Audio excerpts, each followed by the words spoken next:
All right, most likely the buyer is going to hire a home inspector. This enables the buyer to make an informed decision on the home purchase. They're just gathering more data.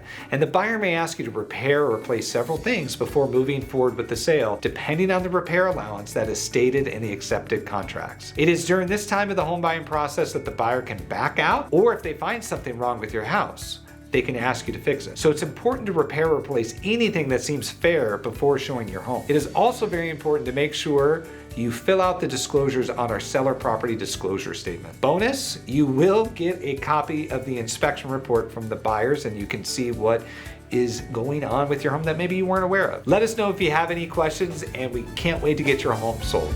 Dave Z at the Dave Z Home Team.